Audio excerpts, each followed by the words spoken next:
You're listening to Coffee and Sports from Wire to Wire Sports Network on the National Streaming Sports Roku channel.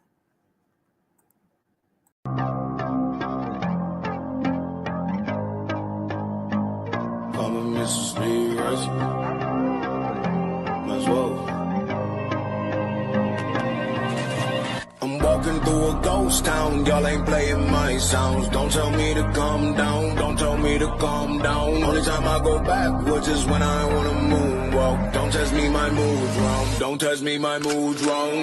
We are who we say that we are. You were lost in the stars, and it's all from the start. Never running no pace, never on the right page. But we still read that book, and we still run that race. Mississippi Racer riding out, no shortcuts, no time for that. Mississippi Racer riding out, till the wheels fall off, I'm driving that. Mississippi Racer riding out, wheels stop burning, strike the match. Mississippi Racer riding out, red light, green light, red light, good night. Red light, green light, red light, good night. Red light, green light, red light, good night. Red light, green light, red light, good night.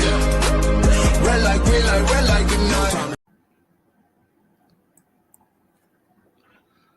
You're listening to Coffee and Sports from Wire to Wire Sports Network on the National Streaming Sports Roku channel.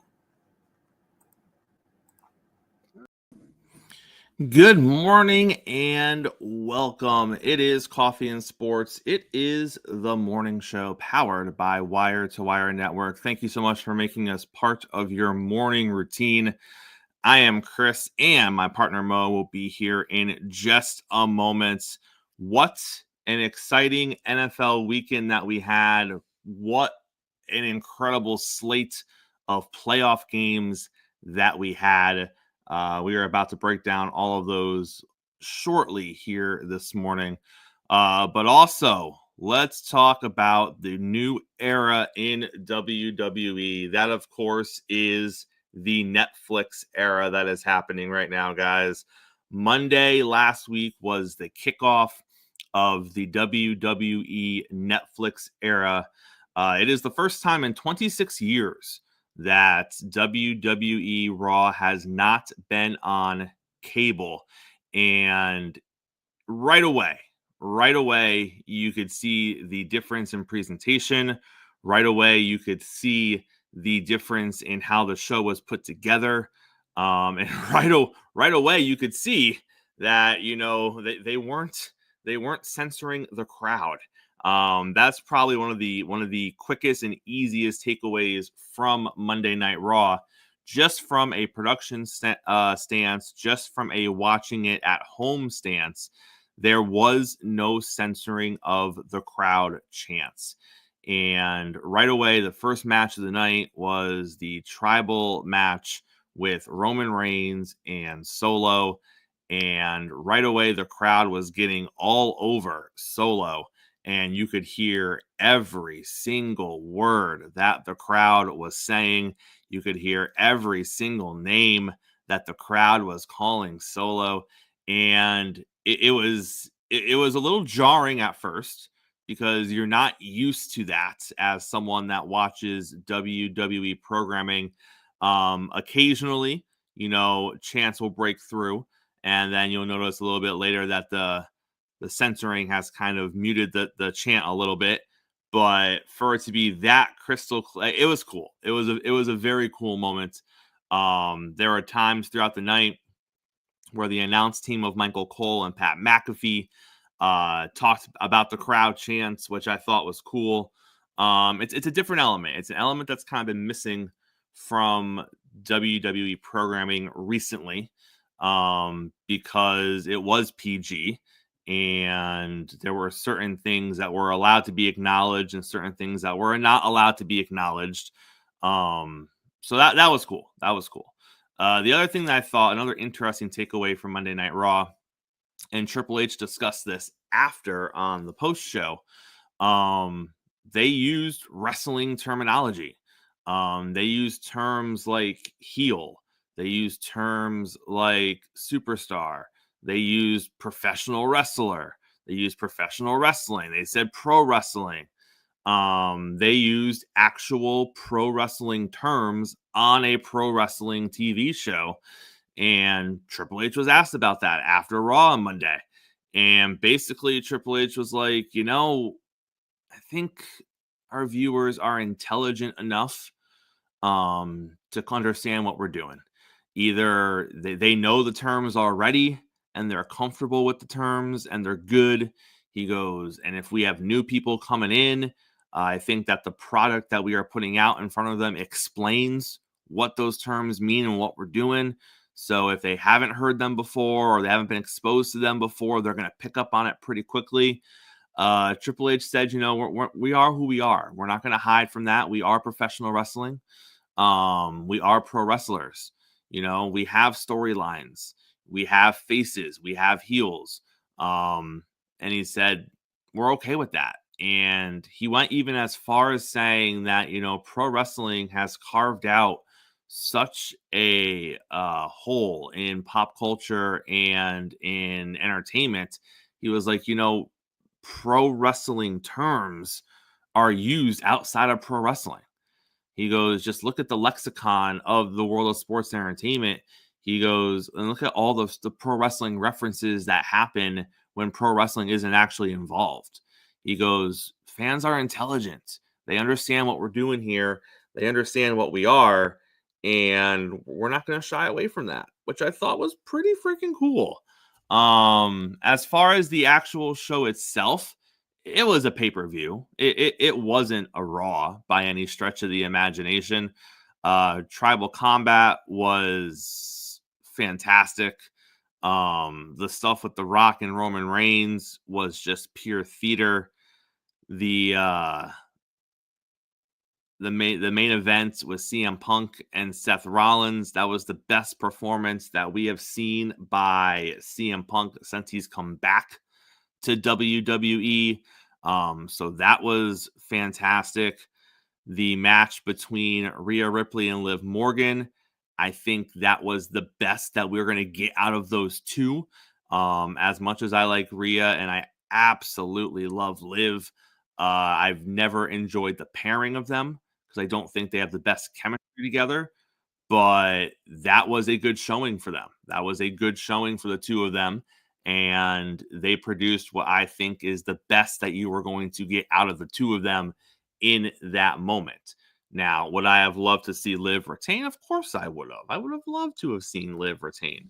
Mo, you got a dog behind you, my friend. Yeah, that's Missy. She didn't want to be alone this morning, so I appreciate that, Mo. I appreciate that. Now, Mo, we're talking a little Monday Night Raw over here. We also had the upset with Uso and Drew. I could have done without that. I think that was probably the low light of the evening. But Mo, overall, Monday Night Raw, Netflix, brand new era for professional wrestling. What was your take on the show itself? I think overall I enjoyed the show. You kind of touched on it. I didn't like the theme that they were putting all the faces over. Right, yeah. It was a very fan friendly. Night. Right. Everything was all like free love. Like we even get the nicer, kinder Rock. Like right. That wasn't the final boss. Like everybody was super nice and kind. He even wanted the honor of putting the Ulufala over Roman's neck. I just kept thinking like I'm enjoying it, but it's okay for the heels to have their moment. He's out there quoting Maui. It's like he's doing the Maui chant. Oh yeah, he was going extra on it. And like you said, I wouldn't mind if Liv had a retained, but look, I think she's established herself as a legitimate star. I don't think Liv is going away. No. That's why I'll put it there. I don't think she's going away. I think she's going to stay in the picture. But Rhea is she's like right there with Roman as far as star power. So look, first night, Netflix, new era. Overall, I enjoyed it. As a fan, I enjoyed it. I'm really curious to see what we get tonight. Yeah, because and I think that's everyone's biggest question is obviously, and Raw drew 4.9 million viewers. I think that's their highest number since 2018, as I think I was reading. And as far as their demographic numbers, I know we're still talking about those demographics, Mo, that 18 to 34. That's what AEW likes to talk about. That demographic, that was their strongest number since 2016. So huge numbers for Monday Night Raw. But again, it was a pay-per-view on a Monday. So what does it look like this week? Do I think they're going to get 5 million this week? No, I don't. Do I think they're going to be a little more than what they were getting on cable? Yes, I do. And I think that was the point of all this, was it not? I think, Pat McAfee said it numerous times during the show, Mo, Netflix is in 80% of the country. What you're doing is you're taking a product and you are putting it in front of a larger audience at the same time. And you're making it easier for them to have access to it. It just makes sense, does it not? No, I'm with you 100%. You're giving them a bigger audience, and you're going to bring in some casual fans and gain some new fans. So, look, no, they're not going to do 5 million, but they're probably going to be in that sweet spot, a couple of million, maybe 3. Like, they're going to be more than what they were on cable, and that's the biggest point of view. So that includes what they do in merchandising and every other aspect. They're going to do quite well. And they did set an all-time record. They had the highest gate for an arena show in company history. Now, inflation is a big part of that, but that is still pretty impressive, considering the fact that, Mo, you talk to a casual wrestling's dead. That's what you hear all the time. Pro wrestling's dead. Clearly, pro wrestling is not dead. You know what is dead though, Mo? Some seasons for some NFL teams. Let's jump in to the NFL playoffs. We had a lot happen. Let's start with the Baltimore Ravens and the Pittsburgh Steelers. Mo, let's be honest, the Steelers were never in this game. It was 21-0 at half. They were an absolute disaster offensively in the first half. Yes, they played better in the second half, but if you watch the game from start to finish, Mo, you could tell that in the second half, the Ravens took their foot off the pedal a little bit. They were still in control. There was never a moment where you're like, oh no, here come the Steelers. It was the Ravens were running the clock down. The Ravens were keeping stuff in front of them. The Ravens weren't going to get beat deep over the top for a quick score. It was the Ravens playing a methodical second half game because, Mo, going into halftime, they knew they had this game won because they were that much the better team on the field. Something needs to change in Pittsburgh. I like Mike Tomlin as much as the next guy, but I don't know what the measure of success in Pittsburgh is anymore.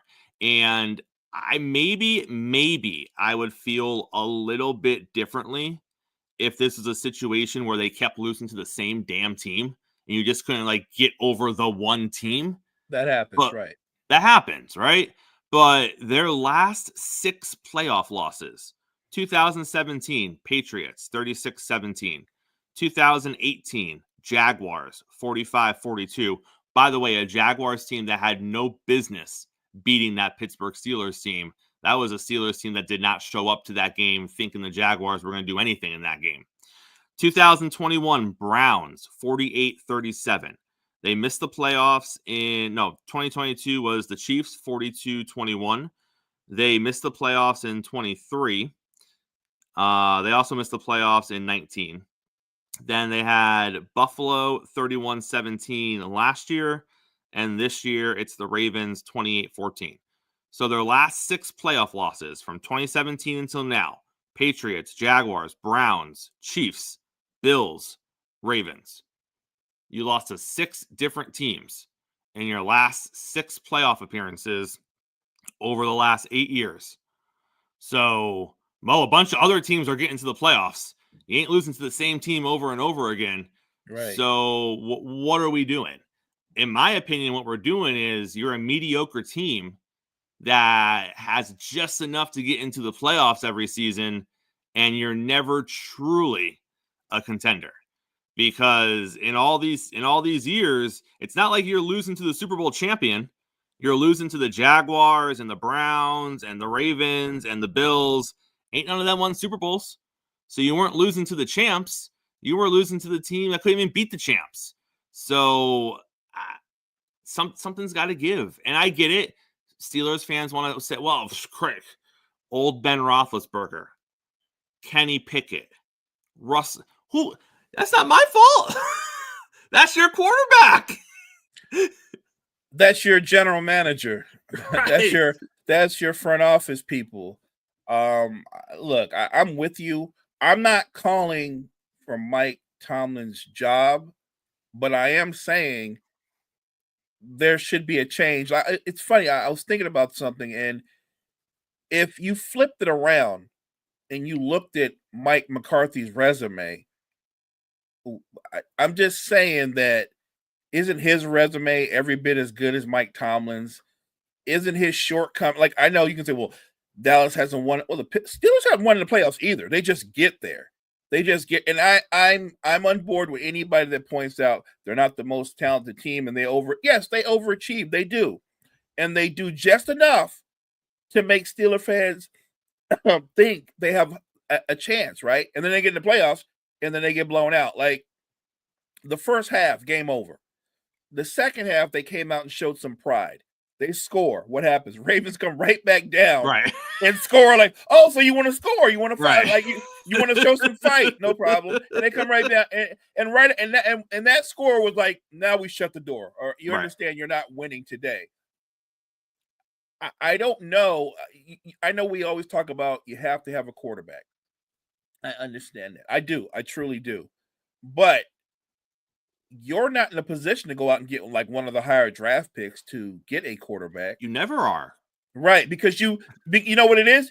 You're good enough to make the playoffs, but not bad enough to get a high draft pick. Right. You guys need to really stink and stop messing around with being like 10-6 or 10. You know what I mean? Like, you need to really be bad. You know what? I do think there needs to be a major shift. I know they've only had the 3 coaches, and I think that's a great thing to say. Is that part of it, Mo?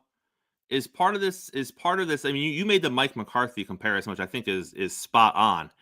But you say Mike McCarthy, and what do people say? Can't manage the clock, can't win in the playoffs, regular season coach, always makes the buffoon move.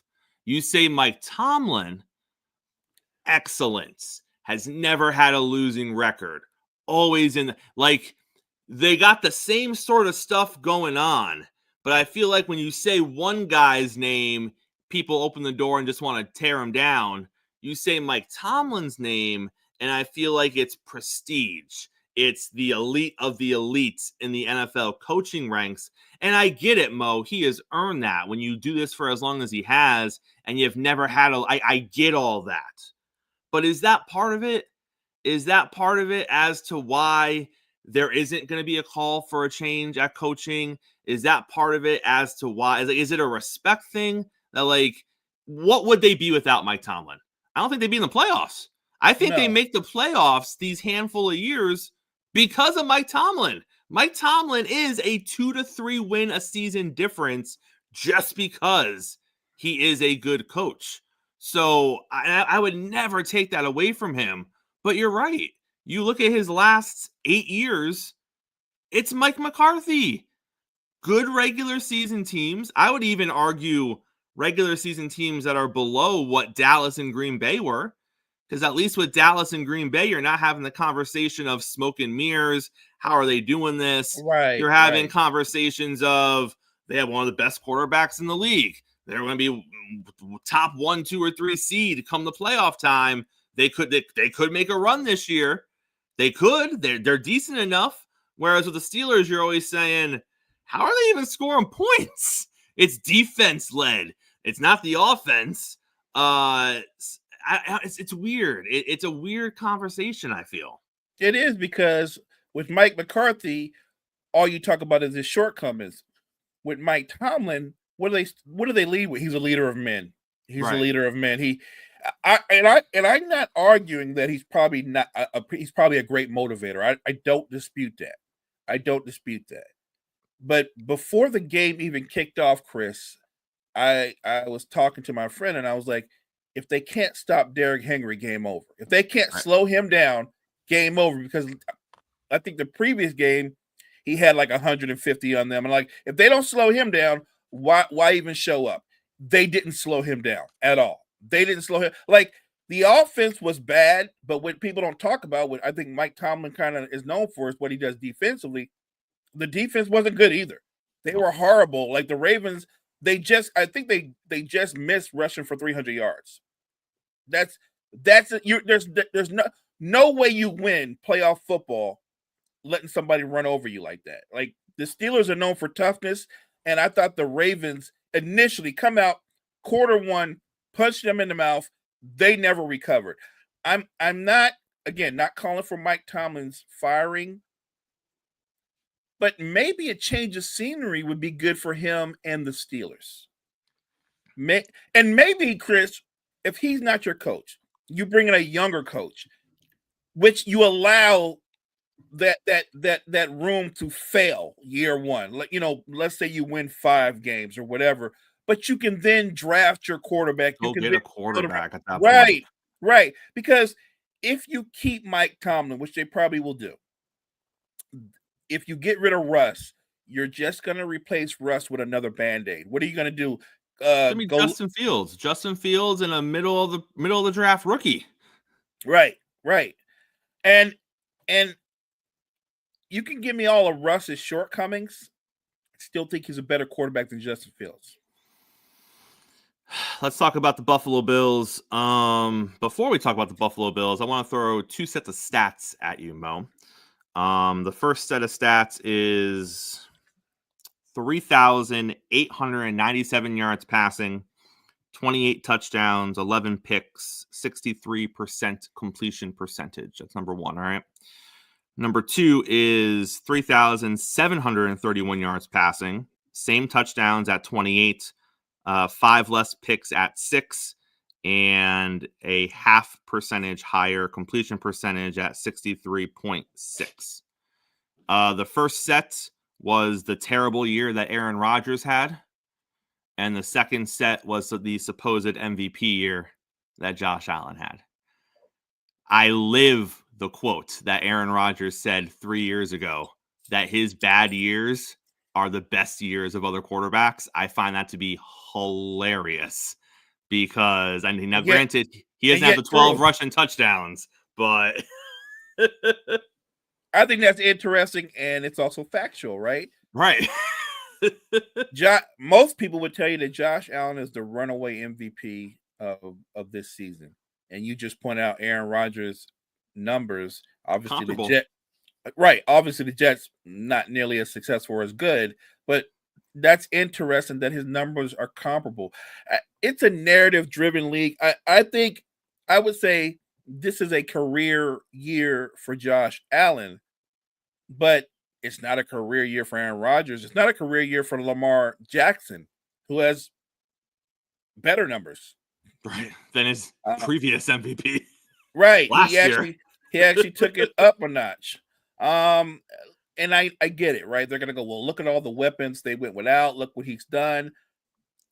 He's played lights out. I would also say that their defense has overachieved this season and played well. And he does have playmakers. They're just young playmakers that got opportunities to show you what they can do. The catch that the running back made in the end zone yesterday, that wasn't a great pass. That was an amazing catch. So I'm not killing Josh Allen because I think he's had a great year. But I love that you brought up the Aaron Rodgers quote, because I'm sure somewhere in Aaron is smiling. As he should be. Before he decides, whatever the next step in his career here is. Pittsburgh. But Mo, is he going to Pittsburgh? Is he? Is he going to go to Minnesota? Is he going to follow? Is he going to do the full Favre? Oh yeah, just go ahead and buck up and do what Brett did. Right, Guess what? If go it do the bodes full well, five. Brett had an amazing first year with the Vikings. He did. So the Bills beat the Broncos 31-7. The Broncos come down. They look great that first drive. They score. They go up 7-0. They didn't score again, obviously, but it wasn't a blowout in the first half. Second half, there was nothing. The Bills overwhelmed the Broncos on both sides of the football in the second half. Bo Nix looked like a rookie quarterback in the second half of the game.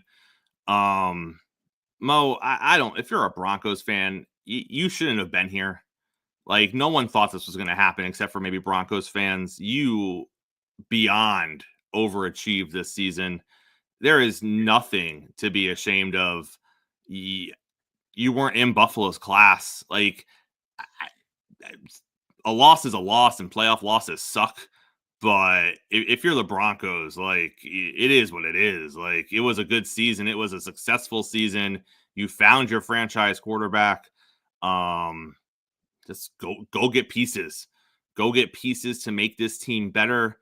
Go make some tweaks in the offseason and see if you can have the same amount of success in year two, because that's always the question with rookie quarterbacks, right? What does it look like year two for a rookie who comes out and puts up good numbers year one? So I think that Bo Nix, he's not a bad quarterback. But I think he has the perfect coach.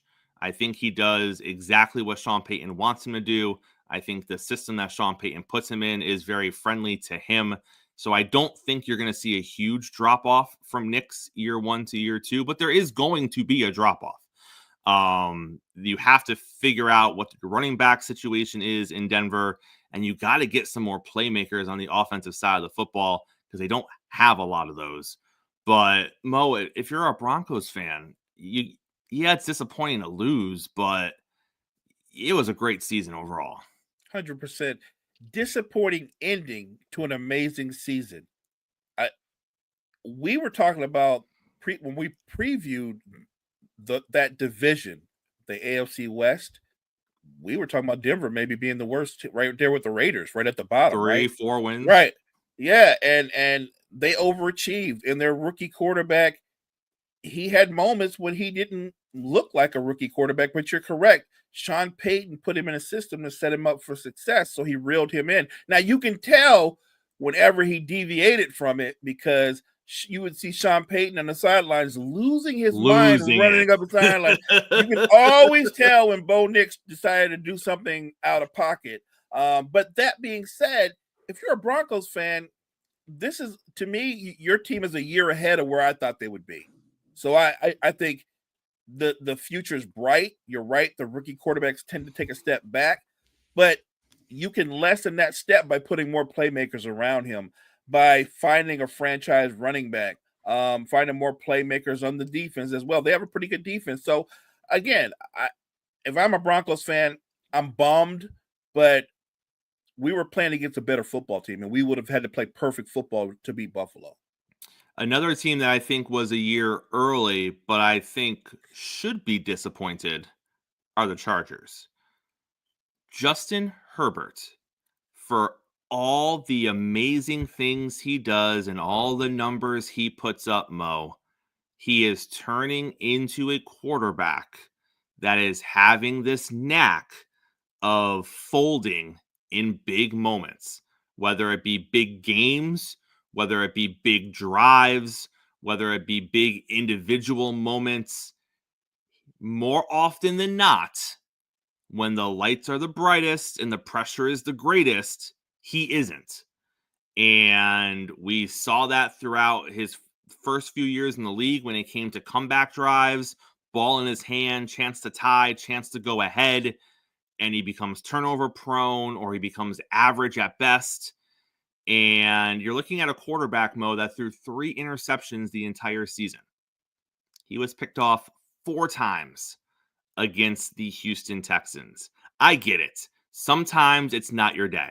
It was not his day against the Houston Texans. But if I'm the Chargers, I'm not looking at it as the Broncos. I'm not looking at it and saying we're a year ahead. happy to be here? No, because you have the quarterback. You should have the quarterback performance at this point. This isn't his first rodeo. Now, you remember he had that was the Jacksonville game they had, right? A couple years ago where Jacksonville came back, where Trevor Lawrence was just god awful in the first half. And they came back and beat them. Yes. Right. So again, reverse, right? You have that game in the playoffs where your defense is just picking off Trevor Lawrence left and right and going into a huge halftime lead. And then when the Jaguars start pulling back into that game and you need some money drives, he struggled to deliver. I get it. It's a small playoff sample size, Mo. But you and I both know playoffs are not a guarantee in this league, and playoff opportunities are not a guarantee in this league. The Houston Texans, I get it. Texan fans aren't going to like this. They're a defense-first team. And when their defense is on, their defense is elite. They have a Super Bowl quality defense. My issue with the Texans, and we've seen this all season long, Mo, is even when their offense is healthy, I'm not super impressed with CJ Stroud. I think he is a good quarterback. I don't think he is a great quarterback. Their offensive line is not fantastic. More often than not, he's running for his life back there. So it's one of those things where, am I scared of CJ Stroud in the offense? Not necessarily.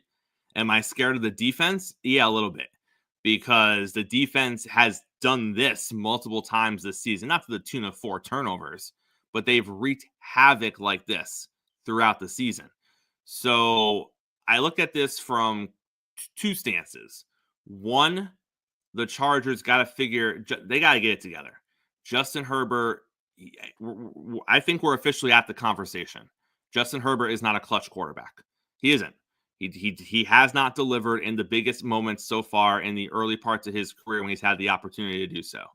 And number 2, the Houston Texans talk this morning about anything related to their offense, you need to calm down because you do not have an elite offense and you are not in the class of the Ravens or the Bills right now. So your defense better slow down those offenses because you are not going to win a shootout with the Ravens or the Buffalo Bills. You're just not. I think the Texans, I don't want to say lucked up, but the Chargers were the best opponent they could have in the playoffs, right? Easily because, for the first round, yes. Right, because the Chargers don't have an explosive offense, but Herbert is supposed to be considered a franchise quarterback. And Jim Harbaugh, he wants everything built around the run game. Well, Houston immediately shut down their run game. Right away. They made it all about Herbert. And the truth is that was still a winnable game for the Chargers because the Texans offense wasn't doing much of anything. They weren't doing much of anything. It was their defense rattling Justin Herbert. It was Justin Herbert locking in on one receiver, and everybody recognized he's locking in on one. I mean, he, as much as anything, hurt his own team. I would argue that if you put in another game manager who doesn't turn it over, they probably win that game. I don't doubt that CJ Stroud is a talented young quarterback and that he's going to have a bright future. I don't know if he's ever going to be an elite guy throughout his career.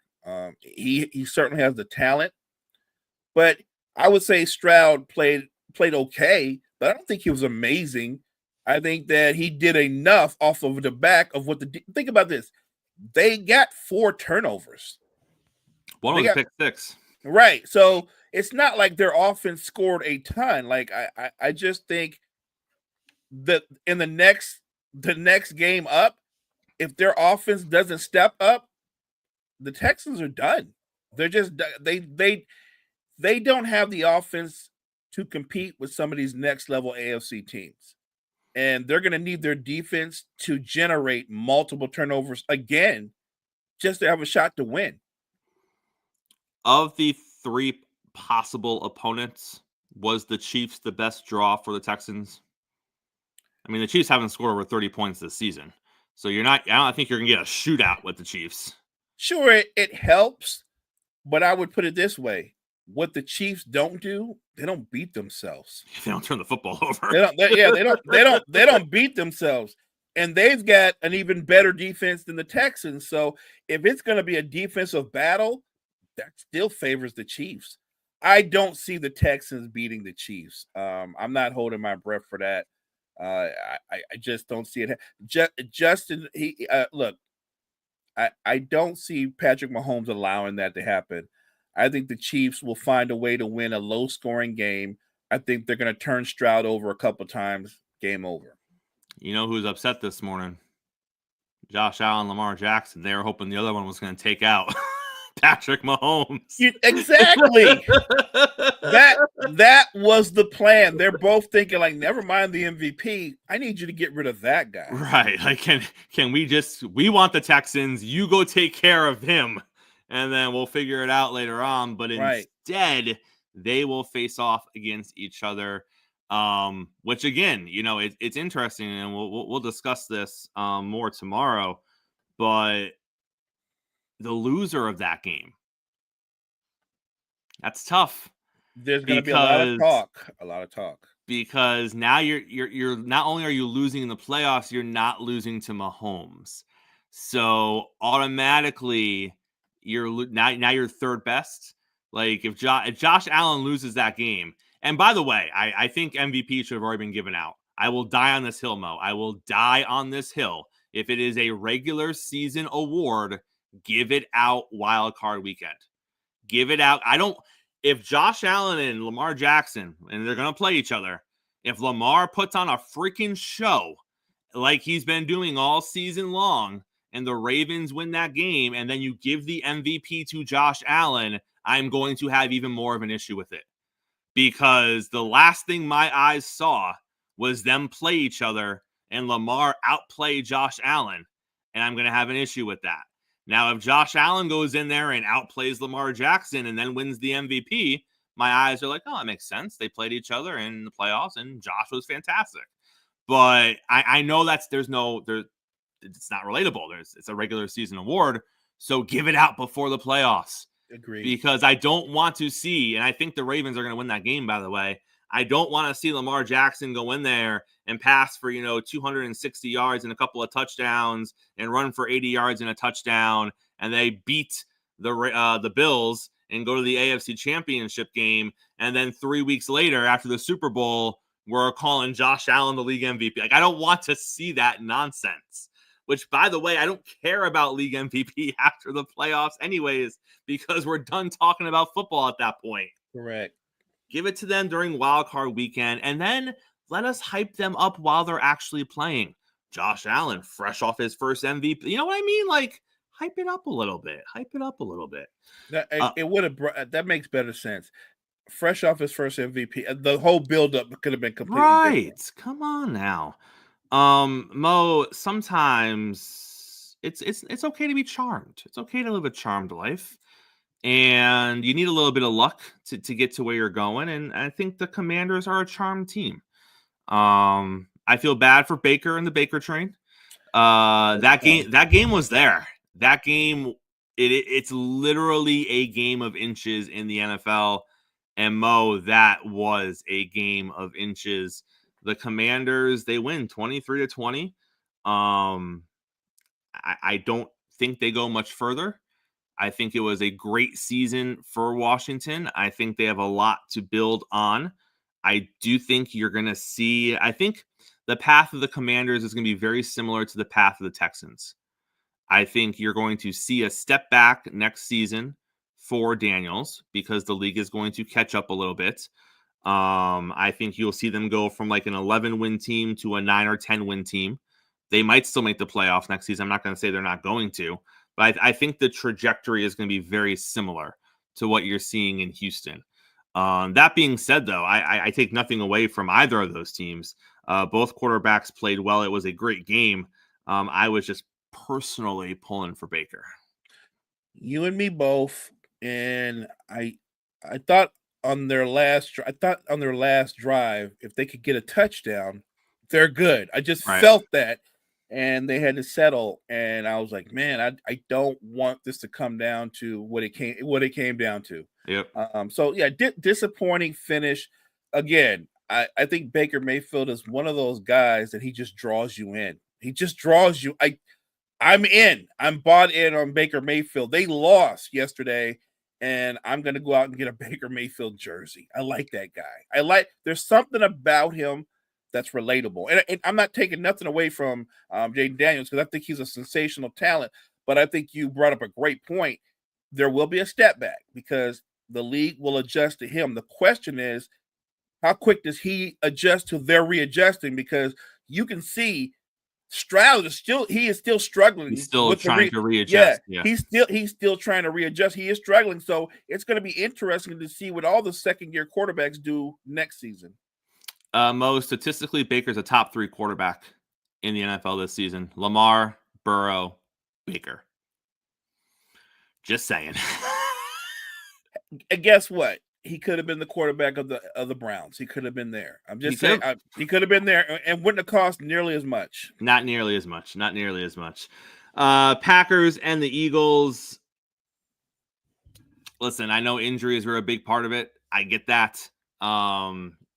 The worst time for injuries to pop up if you are an NFL team is the end of the season when you're making the playoff push or actually in the playoff games themselves. Right. And the Packers had a lot that they were dealing with. But at the same time, and I'm listen, I got made fun of a lot this season, Mo. I've never been a Jordan Love guy. I thought that he was average at best last year. And then he strung together some great performances, and then he got the perfect playoff matchup in a Dallas Cowboy team that just likes to shoot themselves in the foot.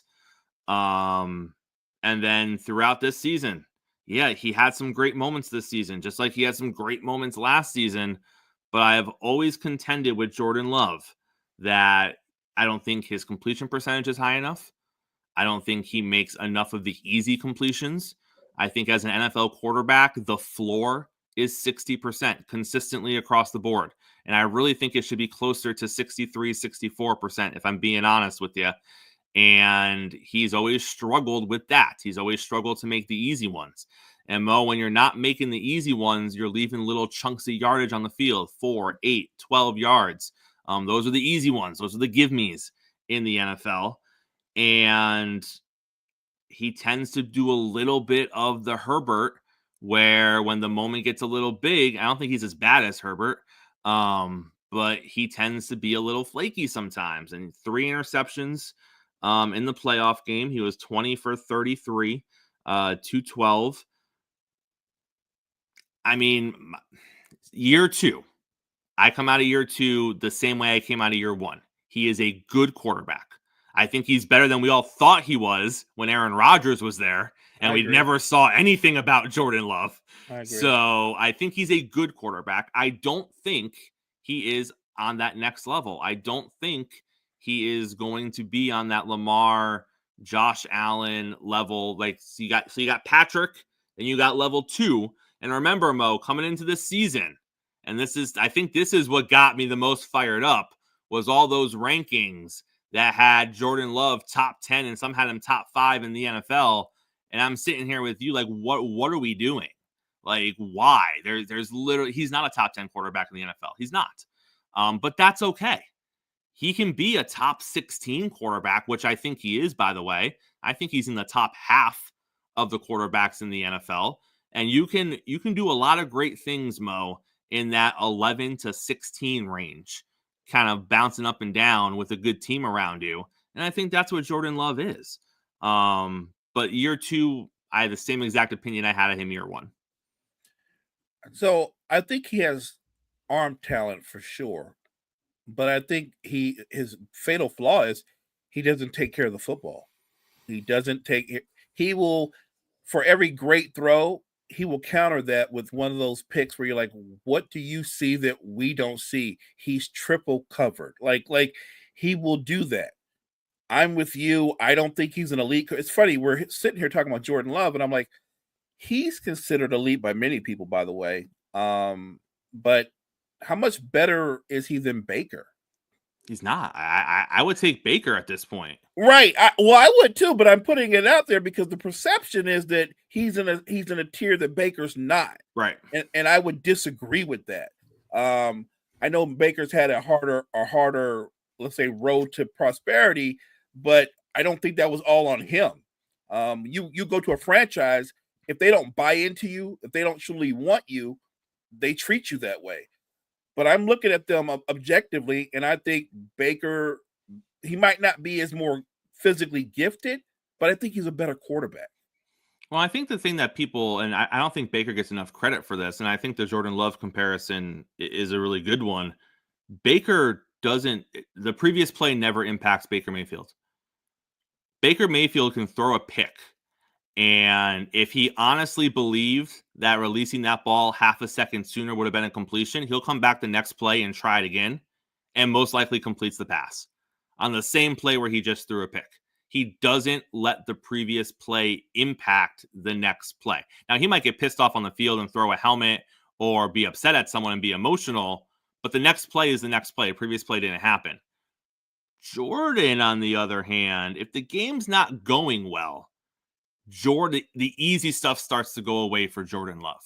He starts to become a little more inaccurate. He starts to hang on to the ball a little bit longer. That's the stuff where you can make mistakes in the NFL, Mo, as long as you can compartmentalize those mistakes, push them down, and move forward. Like when you have arm talent, you're going to throw picks because you believe in your arm and you try to put balls in places that balls probably shouldn't be going. Now, do we throw into triple coverage with arm talent? No, we don't do that. But if he really thought it was there and he tried to let it rip, it is what it is. Because you know what happens if he completes that pass. What a throw! What a window he put that into. Right. I mean, we saw that earlier this year with Lamar Jackson running to his right. He throws across his body into triple coverage, and the tight end just goes up and gets it. What a throw. No, it was a terrible throw.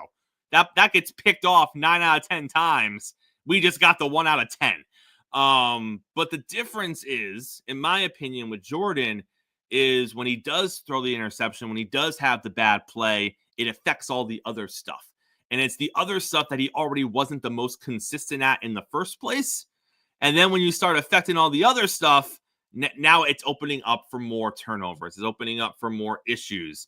And in my opinion, that's what he needs to work on. The arm talent's there. I'm not saying he's not talented. He has one of the better arms in the league. But Mo, you know, what's his name down in Tennessee? He can throw it far, but he's missing a lot of other tools. Look, Jameis can throw it far. Jameis has a cannon. He got a cannon. It's just sometimes the cannon works for both sides. He's also got that Baker though, and that's why Jameis finds success. Because Jameis will throw 3 picks, but you don't know by looking at him. Because he also threw 2 touchdowns and ran for 1 because the last play don't matter to Jameis. Yeah, well, I'll give you that. He's got some Baker, but he needs maybe a little. He needs to find a balance. I want you find him to be one of the more entertaining characters in all of the NFL. So I don't want him to go away. No, not at all. If you're the Philadelphia Eagles, you won. Like I take nothing away from the Eagles. I thought it was a good game. I thought Justin Hurts played well. He protected the football, a couple of touchdowns. I thought Saquon played well. He had over 100 yards. I think the Eagles are the most talented team on paper. Second best team in the NFC. And as long as their head coach doesn't get in their way, I think they're going to the NFC title game. So we'll see. I still think they have a really simple formula. They have the best or second best offensive line in football, and they have one of the 2 best running backs in football. And when all else fails, you hand him the football. What was impressive about the 100 yards that he had is he had 1 15-yard run, and everything else was 5 yards, 6. But that's old school 100-yard. Like that's the kind of stuff that chews up clock because their offense wasn't great. I think Hurts played well considering coming out of the concussion protocol, considering he didn't really practice much. Yeah, there was going to be rust, so the offense didn't look good, but I thought their defense was right where we expected it to be. Um, I'm with you. I think in the bigger picture, they're the second best team in the NFC. They would have to do something out of pocket to me to come out of the conference. I'm not saying it's impossible. I agree. I'm not saying it's impossible, but I would be surprised. Tonight we have the Vikings and the Rams. I have a hard time picking against Matthew Stafford. I'm going Rams tonight. I know the Vikings have done a lot of great things. I love the Vikings defense. I really do. And I can see the Vikings winning this game. I can see the defense turning Matthew Stafford over a few times. I have a hard time picking against. I think Stafford's the better quarterback. I think that McVay's the better head coach. I go Rams, but I wouldn't be shocked if the Vikings won tonight. I think the Vikings have been the better team, obviously, throughout the regular season. Look, Todd Bowles' defense can confuse most quarterbacks, but I'll say this. If Stafford can plant his feet, they're in trouble. Yes. It's as simple as that. And nobody has sold me more on what the Rams and Stafford can do in the second half of the season than you have last year. And then they did it again this year. Yes, sir. I'm just going to roll with the Rams. They're one of those teams that just when you want to say no, they end up in the NFC title game. Like, I don't know how they do it. Stafford gets healthy. The offensive line gets healthy. They become one of the hardest teams to defend. We got 5 minutes left here, Mo. It didn't take long for us to figure out why Gerard Mayo was fired, did it? And so, and here's the thing. People are doing no, wait a minute. It's more complicated than that. I'm like, no, it's not. No, it's not. No, it's not. They already had their guy. Now, I do think they would have hired Ben Johnson from Detroit if he wanted to go there. I think their guy was Ben Johnson. Yeah. I think Vrabel was the backup to Ben Johnson. And what people don't remember is because I saw some of the boards like, oh, they could have had Vrabel last season if they were. Well, could they have? Because remember, when Vrabel got fired from Tennessee, we all thought the perception was that him and Belichick were going to be the top of the coaching carousel last offseason as far as the two hottest coaches on the market. Neither of them got a job. So, and I don't know. I don't know what the interest from New England was. I don't even know if he wanted to go to New England last season because he probably thought higher of himself being told that you and Bill Belichick are the two biggest coaches on the market right now. Agreed. So I don't even know if New England was on his radar last season. But here we are a year later. He spent the entire season as a special advisor for the Cleveland Browns, which I'm sure was a sobering experience, Mo. Yeah, I was going to say, like, is that something you want on your resume? I don't know, but that's what he did this past season. So for me, I think the target was Ben Johnson. I think they wanted the hottest coordinating prospect, which is what Ben Johnson is. That did not come to be for whatever reason, whether it just didn't go well in the interview, whether he didn't want the job. Because remember, Ben Johnson has said, Mo, I'm not taking any job I'm offered. I'm going to need to like the situation I'm going into. And case in point, look what happened to Mayo. Ben, why? You know, Ben's like, you ain't doing that to me. Right. I feel like Gerard Mayo was set up for failure. He was. Okay. You give him a rookie quarterback. There's no offensive talent at all. You don't even have a great offensive line to stand on. Your defense is mediocre, and you say, go out and win us some games, coach. And he wins 4. Right. But 4 with that team is like 8. You know what I mean? Like, that's not a good football team. And you could go, well, we expect – you really expected more? You know what your roster is. Really? Like, I just wish a real opportunity is you give the guy at least 2 or 3 seasons. A real opportunity. just to go year one, you're done. And it seems really awkward because he and Vrabel both have connections to, you know what I mean? They're both part of that, right? Like, didn't Vrabel play for the Patriots too? Like, they're all part of that family, right? Like, he was there for 8 years. But if you're the Patriots, you almost win either way, because you're either going to get Ben Johnson, which I think most people think is the best coaching prospect out there, up and coming coaches, or you're going to get Vrabel, who's a Patriot. So you're basically replacing the lifetime Patriot with another lifetime Patriot, all those Super Bowl wins, who was more successful as a head coach. He has been a head coach before. Correct. He brought the Titans to an AFC championship game. The move sells itself. So are there any Patriot fans that are angry this morning with Mike Vrabel? No, they're not. They're singing the praises of Vrabel, just like they would have sang the praises of Ben Johnson, which again is why I agree with you, Mo. The Patriots knew what they were doing. They had a target in mind. They had no interest in really letting Mayo try to develop a culture and put together a winning program. They knew that one of two things was going to happen. He was either going to catch lightning in a bottle, and they were going to be good out of the gate, in which case, okay, we're a good team, we're fine, we'll just let it be.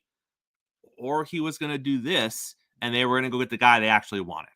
And either way, that's pretty crappy, if you ask me. It is. It just look.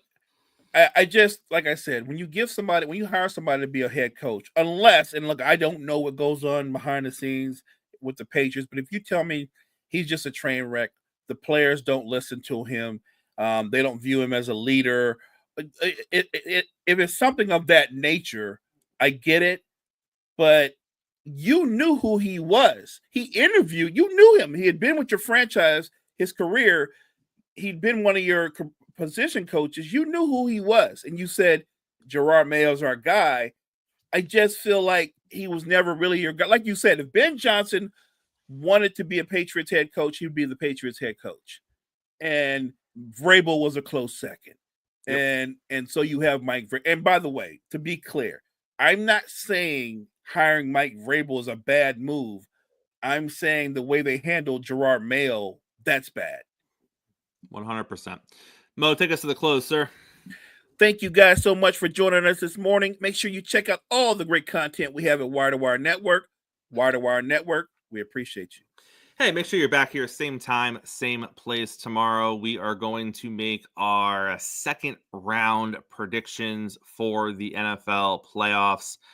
We got some NBA stuff that we are going to talk about, and we are going to touch a little bit on Major League Baseball. All of that and more. Coffee and Sports. It's the morning show powered by Wire to Wire Network, and we'll see all of